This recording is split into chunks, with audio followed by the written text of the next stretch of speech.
kakati mbadde njagala ntandikireko mu ligi ya Uganda. Twabadde n'emipiira esatu olunaku olwajja era ng'omupiira ogwasosewo ttiimu ya Vipers bavudde mu mbeera ne bajja ne bakwata ttiimu ya UPDF golo zabadde 2-1. Mu mupiira guno tegwabadde mwangu nnyo kuba half time gwawedde 0-0 then mu kukomawo ekitundu ekyokubiri awo Vipers we batandikidde nga bayita mu golo y'omusambi Rafat Usama najja n'asobola okubeera nga abatebera mu dakiika zabadde nga 57 najja n'akuba goal neŋŋamba nti Vipers erabika eyinza okuba nga wangula golo ngemu ku bwerere kuba omupiira gwatambulidde ddala okuva mu dakiika ya 57 Vipers we bateebedde jjukira eyo ebbombo wadde UPDF kale sizoni eno ndowooza tebadde nkalubu nnyo ebadde etera okwanguyiza ba opponent abo obulamu ng'ebubanguyiza ge mazima amatuufu era olaba nga bw'otandika okwogera ku ttiimu z'ebitongole eziyinza okubeera nga zikirira kampeyini eno UPDF oyo yemu kwagamba ttiimu g'osobola okubeera ng'osongamukko n'ogamba nti kampeyini eno balabika ekituufu bayinza okuba nga bakkirira ne poliisi eyo olaba nayo yakkirira nemalayo akaseera kaali kawanvu ddala yakamala okubeera ng'ekomawo kati UPDF obudde buno etudde mu kifo kya 15 nti balina points 13 mipiira 20 eyo record ebeera ya wansi nnyo oba eyo winning rate n'enkuŋŋaanya y'obubonero ebeera ya wansi nnyo ku ttiimu eyagala okubeera ng'esurviving okusigala mu league. Yes, possibilities zikyaliwo kuba ndowooza otunuulira ne ttiimu ya Mbarara City etudde mu kye-14 esembayo mu red zone erina points ziri 15 kitegeeza esinga UPDF points 2 kati bw'obala amatiimu awo agalinga agaddirira oyogere ku Buhimba Saints gw'ogamba nti ye tali mu relegation zone naye era ye ttiimu etudde mu kifo ekye-13 era ne Buhimba ina points 15 kitegeeza nti bw'obeera nga weeterezezza mangu nojja n'owangulayo n'emipiira ng'esatu awo egy'omuddiringanwa okyasobola okubeera ng'osurvivinga ekyambe kuba okufuluma relegation zone kiringa ekyangu naye ku ngeri UPDF gyerabikamu amazima amatuufu otandika okubeera ng'omubuusabuusa oba ddala anaasobola okubeera ng'asigala mu liigi ya Uganda ey'oku ntikko mu mbeera efaanaganako kobweti so dakiika 57 Rafat Usama yazze n'asobola okubeera nga ateeba then twabadde tuyingira eddakiika ekinana oyo musambi nate Enrico Lubwama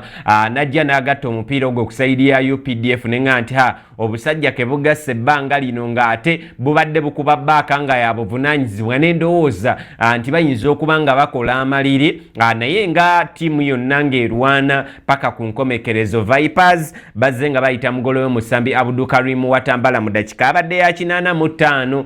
gye yakubidde goolo ey'okubiri so engeri gye basobodde okuwangulamu omupiira ogwo embeera nga bwe yalabise jjukira nti Vipers babalibwa nti bakaluzinga omupiira gumu gwokka kampeyini eno era gwe mupiira gwe batazanya naye ne gubalibwa nti baguluzinga omupiira gwa ttiimu ya Kitara naye kakati wadde bazze mu gemu nga basinga ttiimu ya Kitara akabonero kamu naye kakati bagizizaayo gaapu eyo paka ku bubonero obudde buno buli buna era kakati ttiimu eringa ebasembereddekoko ate ttiimu ya KCC yo yasemberedde ddala era nayo ku mwanjo kuba KCC obudde buno erina points 42 Kitala alina points 43 kati Vipers n'akulembera ne points 47 embeera eyo nayo nga bwe yasobodde okubeera ng'erabika then KCC ono okubeera ng'asembera bw'atyo y'emu ku ezo ttiimu ze zasembeyo okubeera nga zisamba omupiira olunaku olwa jo babadde bali wakeeru gogo nga bakyazza ttiimu ya Express omanyi eno naye badde rival okusinziira ku ngeri sigamba nti oba abasambi babadde basala nnyo nti oba rival ebadde yavaawa wabula nakyo kibadde kyerabikira mu ngeri ey'okuwangula ebikopo nti Express bwemala okubeera ng'ezikira bweti mu kuwangula ebikopo ate ttiimu ya KCC yajja n'esituka kaakati awo abawagizi ba ttiimu ya Express ne batandika okulaba omupiira gwa KCC nga nagwo babalabanga bagundi nga ttiimu eyembiranye nti ebataddeko empiiga kakati rival eyo gyeringa gye yayitira newankubadde eyinza obutenkana wakati wa Express ne Villa eyinza obutatuukawo kaawo so babadde bakyadde erugoga omupiira ogwasembyeyo olunaku olwajjo nga era ffenna tusuubira nti omutindo ttiimu ya Express gwe badde yiseeko kumpi emipiira nga 6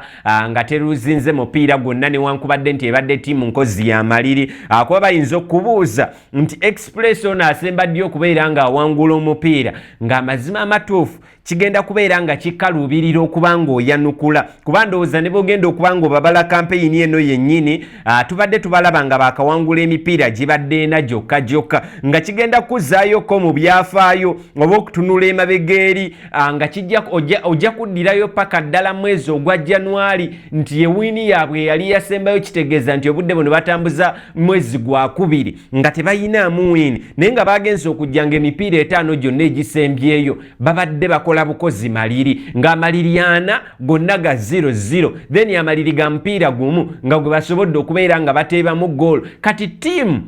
erabikira mu image bwetyo ngegenda okusanga timu ya KCC eyabadde wangudde emipiira 3 egy'omuddiringanwa nga kibeera kizibu nnyo ne bw'otunuulira enteeba yaabwe weewaawo kale mu gemu yaabwe ezisembyeyo 4-2 tubadde tubalabye nti okuva lwe baleeta omusambi Kenneth Kimera nga bamujja ku timu ya Vipers twaddamu okulaba ku ssuubi ly'amagoolo naye ng'era obuusabuusa n'ogamba nti banaasobola okubeera nga bakikola kuba KCC yebadde eteebera ddala ate ekisenge kya timu ya KCC kibadde kirungi so twagenze okumaliriza omupiira ogwo nga KCC bagwangudde goozi abadde 3 ku bwereere era twalabye oyo musambi nate Simon Sebadduka yasobodde okubeera bamuyita Same Sebadduka yasobodde okubeera nga ajja n'akuba goolo mu dakika zabadde 13 zokka then Ivan Ayimbisibwe ng'agenda ku goolo 10 kaakati mu Uganda Premier League jjukira nti yakulembedde abateebi n'ateebako goolo yabaddeemu mu dakika zabadde nga 29 then mu kitundu ekyokubiri eyo omusambi Saidi Mayanja gye yasobodde okubeera ng'ateebera goolo emipiira gino n'abatendesi ba Uganda Premier League bagiraba ndowooza nga bwe twalaba omupiira gwa timu ya Police ne Villa wali egundi ekamwokya nti abatendesi baaliko coach Mitch of course yaliyo nala coach Simon Mugerwa coach Sam Simbwa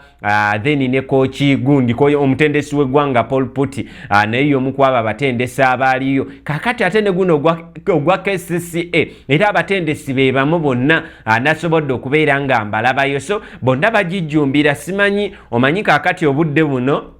batunuulira obeera olina okubeera ng'opiikinga obukodyo then ensonga ey'okubiri kakati nga Paul Putti abeera alina okubeera ng'atunuulira ttiimu y'eggwanga kuba akaddeko neera egenda kubeera ng'ekomawo mu nsiike World Cup qualifiers kyalina okgenda mu maaso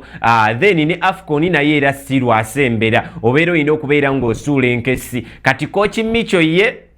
oyo ye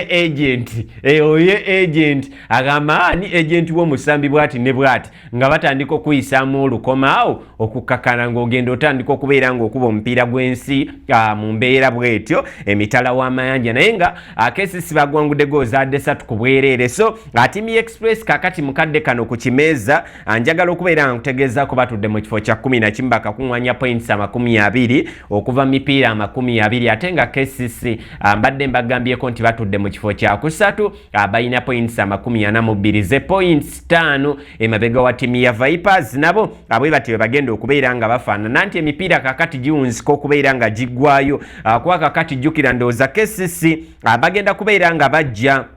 nga ennaku z'omwezi 14 lugenda kubeera lwa 6 we banaabeera nga bakyalidde ttiimu ya Lugazi oluvannyuma ennyo awo bajja genda mu mpaka eza Uganda Cup balina okusamba ttiimu ya Ondo Paraka then ate awo tulindirire emipiira gye bagenda okuzzaako kuba kakati buli omu abuzaayo emipiira giri 10-10 okuba nga amalako sizoni kati nabo liigi yaabwe sizoni yaabwe bagenda kuba nga bagiggalawo ennaku z'omwezi nga 23 ogwokutaano bwe banaabeera nga batunka ne ttiimu ya Mbarara City abwe batyo abwe bagenda okubeera nga bafaanana kati bobeera ng'oyogeddeko ono timu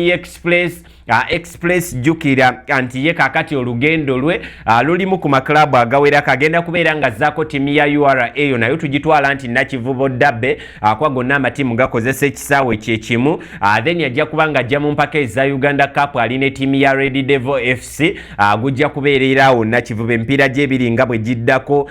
then actually empiira gy'endowooza 3 gyonna egiddako agenda kubeera nga agisambira akakuba ne bwanabeera nga avudde mu Uganda Cup era ajja kuba nga akyaza timu ya Police Nakivubo so tagenda kuddamu kubeera nga atambula mu lugendo lwabwe olw'okutereeza obulamu osanga lusobola okuba nga lutandikiraawo yembeera nga bweri then mpozi ne URA nabo basobodde okuwangula omupiira gwabwe goolo yabaddemu ku bwereere babadde bakyaza timu ya Lugazi URA badde etandise okubeera ng'ekomawo ku layini kuba ndowooza ne geemu eyasembayo twabalaba era basobola okubeera nga bawangula yawangula golo yali emu ku bwereere. Hussein Balangu kitegeeza nti tiimu kakati atandise okubeera ng'agimasitalinga n'okumanya ki kyalina okuba ng'akola bw'aba ng'ayagala okukomyawo essuubi lya ttiimu ya URA. URA ono ge gamu ku amatiimu ge tubadde tutandise n'okuba nga tuteebereza nti ate era nago gayinza okuba nga gasalibwako kuba tulina ekiseera we twatuuka nga nabo batudde mu relegation zone naye nga twogera ku ttiimu eyali esobola okubeera ng'ekuba goozi 7 mu geemu emu naye abawangudde omupiira gwabwe olunaku olwajja omusambi Ismail Mugulusi yazze n'abakubira golo mu ddakiika ey'enkaga ku ttiimu ya Lugazi babadde bali waka ne bawangula omupiira ogwo embeera nga bw'eri era obudde buno obatunuulira nti kakati bali ku rani ya mipiira 7 tebaluzinga mupiira weewawo guno babadde bawangula mupiira gwa 2 mu gaapu ey'emipiira 7 si ettiimu ebadde eteeba obulungi era ndowooza obatunuulira wini yaabwe yasembayo ku mbalala baagiwangula goozi 2 ku bwereere gwe mulundi gwe twasooka okulaba ttiimu ya URA ng'ewangula ng'eteeba goolo 2 mu geemu oluvannyuma lw'emyezi 2 naye kakati bawangudde goolo yabaddemu ku bwereere ku Lugazi bwe batyo ne basobola okuba nga balabika bulungi nnyo ddala kubajjukira anti geemu yali yasookera ddala ku ttiimu ya Lugazi baali bakola maliri ga 0-0 ate Lugazi yagenze okujja mu geemu kati guno yabadde luzinga mupiira gwa 3 gwa muddiringana kikulaga anti omutindo gwa ttiimu ya Lugazi nagwo tegubadde mulungi nnyo so ne batangaaza emikisa gyabwe kuba kakati ttiimu ya URA ku kimeeza batudde mu kifo kya 10 bakakuŋŋaanya points 22 okuva mipiira 20 ate ono Lugazi yali yatandika bulungi nnyo season naye ebintu ne bitandika okubeera nga bikyukira mu masekkati awo era Lugazi ku kimeeza atudde mu kifo kya 12 alina points ze ziri 18 kitegeeza nti Kesi Gundi Express ali mu kifo ekye11 amusinga points 2 kakati ate ono URA yamweta kuluzaako kuba kati URA amusinga points 4 kakati awo olugendo we lugendedde kati ate relegation zone era ebeera teri wala nnyo ku ttiimu ya Lugazi kuba ndowooza points 3 ze zibeera zimwawudde naye tujja kulindirira tulabe enteekateeka eyo nayo nga bwegenda okubeera ng'etambula naye ng'empiira egyo gyonna Startimes yabadde nagyo era n'emipiira egigenda okubeera nga gijja mu weekend gyonna tujja kubeera nga tugirabira ku Startimes eyo kale nno gyekwate obulamu bujja kubeera nga butambulira ddala bulungiza bujja subscription yo abobeera nga tolina decoder ginoonye ye decoder egenda okubeera ng'ekuwa emirembe kubanga games ezigenda okuddako zigenda kubeera muliro olunaku lugenda kubeera lwanca Liga egenda kubanga ekomawo ttiimu ya Bull bajja kubeera nga bakyazza ttiimu ya Mbarara City gwa ssaawa 10 then enkyalo ennyini Kitala bagenda kubanga batunkana ettiimu ya Buyimba Saints Kitala bali waka ku Royals Park e Butema then ttiimu ya Police FC nabo bagenda kubeera nga bakyazza ttiimu ya NEC nagwo gugenda kubeera Kamwokyawo then Entebbe UPPC ku lw'omukaaga bajja kubeera nga batunkana ettiimu ya SC Villa ate nga Lugazi bajja kubanga bakyazza ttiimu ya KCCA Maroons ku lw'omukaaga okwo kwennyini bakyaze ttiimu ya UPDF ate nga URA bagenda kubeera ku bugenyi weewaawo ekisaawe kyekimu nga batunkana ettiimu ya Express Vipers nabo bajja kuba nga bakomyewo ewaka ku lw'omukaaga okwo kwennyini bwe banaabeera nga batunkana ettiimu ya Calvary kubajjukira nti ate okuva ku lunaku olw'Emmande ate olw'empaka eza Uganda Cup zigenda kubeera nga zinda so ye ligi ya Uganda bwetyo nga bweyimiridde mu kadde kano tujja kubeera nga tulindirira munsikirize malo gendako ewa Kitunze Gomba bwenkomawo tugenda kubeera nga tukwatako ku mawulire matono nnyo agasigaliddewo then tugenda kutunuulira empaka eza UEFA Champions League games ezabaddeyo olunaku olwajjo mpozi ne Europa League olunaku olwaleero emipiira gigenda kubeera nga gisambibwa kanzigye katono nnyo tweyongere